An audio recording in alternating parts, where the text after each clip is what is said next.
Good afternoon, Ms. Mirasol. Good afternoon, ma'am. Okay, Ms. Mirasol, can you tell me about yourself? I'm Mirasol B. Jose. I'm 30 years old. I'm married with Jeffrey Manalo Jose, and I have one child, and he's 6 years old right now. Okay, I have few questions for you to answer, so let's start. Why do you want to work as a maid? I want to work as a maid because I already have experience on it, and I want to earn money Okay. for my family. Okay. Why you choose Malaysia when there is a lot of other country? I already had experience in Middle East, so I want to experience in Asian countries. How are you qualified for this job? Um, I'm qualified for this job because I already had experience on housekeeping. How are you, I'm sorry, may I know what is your education level is? Um, I reached college level, but on first year only, ma'am. Okay. What is your recent working experience? My recent work experience was cashier and merchandising in Kirkland, Cabanatuan, and I'm a domestic ex-abroad domestic helper in Riyadh, Saudi Arabia. Okay. Have you worked abroad before? Yes, ma'am. Can you please tell the place and how many years you work for? I was working as domestic helper in Riyadh, Saudi Arabia for 4.5 years. Okay. Do you have experience of taking care of babies? Yes, ma'am. And whose baby you are taking care of? My employer, ma'am. Mm-hmm. What about elder people? Do you have experience taking care of an elder?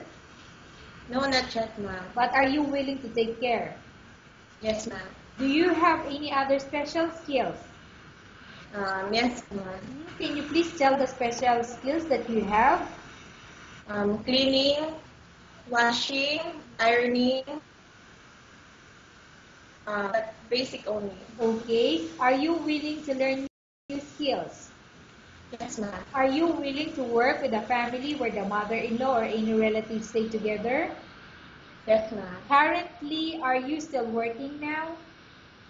No, ma'am. I'm on the house only. Okay. Do you know how to cook?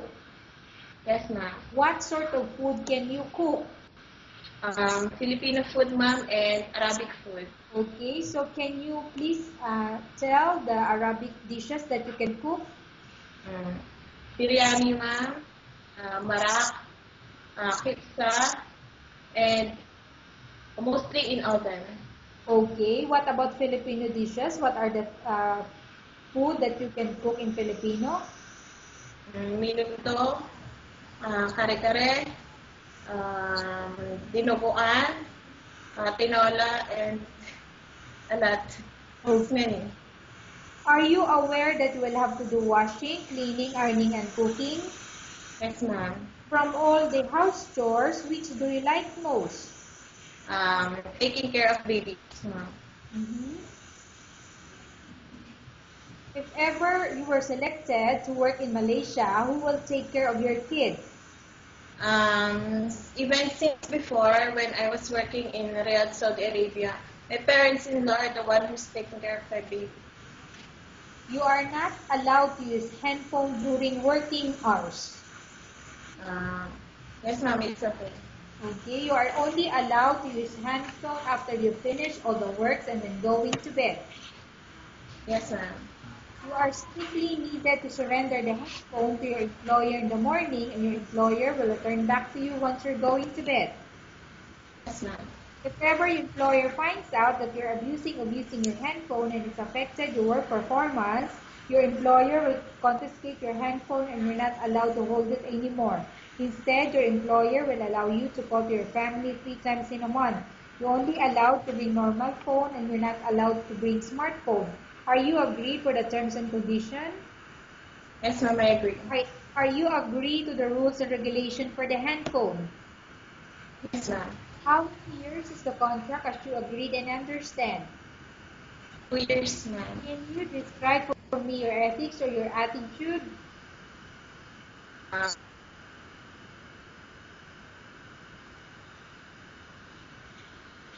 Hello, Miss Mirasol. Yes, ma'am. Okay, so can you please describe your ethics or your attitude? I'm responsible, ma'am, hardworking, and a person you can trust with. Okay, how can you assure to us that you will work hard in Malaysia? Ma'am, How can you assure to us that you will work hard in Malaysia?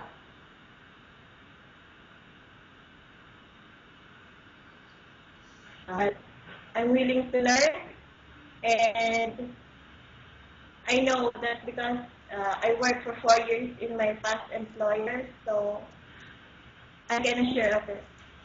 Okay, can you promise not to use the telephone without the permission of your employer? Yes, ma'am, I promise. Okay, can you promise not to put on makeup but to dress properly while work? Yes, ma'am. Can you promise not to invite friends and relatives without the consent of your employer? Yes, ma'am. Can you promise not to ask for advance salary from your employer under any circumstances? Miss Mirasol? Yes, ma'am. Okay, the question is this. Can you promise not to ask for advance salary from your employer under any circumstances? Yes, ma'am, I promise. Do you really understand of the rules and regulation of the agency? Yes, ma'am. Do you pay any placement fee for you to come to Malaysia to work as a maid? No, nothing, ma'am. Do you have any history of sickness, example breast cancer or any other illness? No, nothing, ma'am. Do you suffer from any skin diseases, allergy or physical defect? Nothing, ma'am. Have you suffered from any serious illness? Nothing, ma'am. Have you undergone any operation? No, ma'am. Are you medically fit? Yes, ma'am. Are you in any medication? No, nothing. Are you allergic with any food? Seafood, ma'am. Seafoods only, okay. Yes, ma'am. Are you prepared to work for the employer of any race? Yes, ma'am. Are you prepared to eat the type of food taken by your employer? Yes, ma'am, it's okay. Are you afraid of being left alone in the house? No, ma'am. Are you afraid of dogs or other pets? No, ma'am. Can you promise to work according to instruction from your employer? Yes, ma'am, I promise. Do you have any immediate family working in Malaysia? No, nothing, ma'am. Okay, so Ms. Mirasol, we have finished our question section. Let's go to case study. I have a case study for you and I want you to answer me truthfully. Upon arrival in Malaysia within 6 months, if ever any of your family members pass away, what will you do? Will you continue to work till finish your contract or you will go back? And that is ma'am, I didn't experience yet. But if it happens, I will talk to my employer to visit only, madam. But I will continue to work on them. Okay. But if they will not agree, it's okay. Okay, you still continue. Yes, ma'am. Okay. Tell us about yourself and why do you want to work in Malaysia as domestic helper? I'm Mira Salacen, married. I'm 30 years old. I have a child, and he's 6 years old right now. I'm a domestic helper in Saudi Arabia before 4.5 years.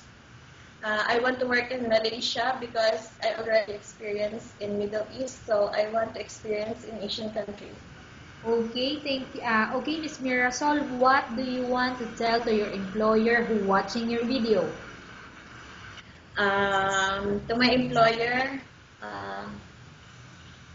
I would be grateful. I'm grateful to choose me and choosing me. I'm willing to learn different things from you. And don't worry, ma'am or sir. You can trust me on your family, in your house, and in different household in your house. Okay, thank you very much, Ms. Mirasol. We will update your agency if there's any selection made to the employer. Yes,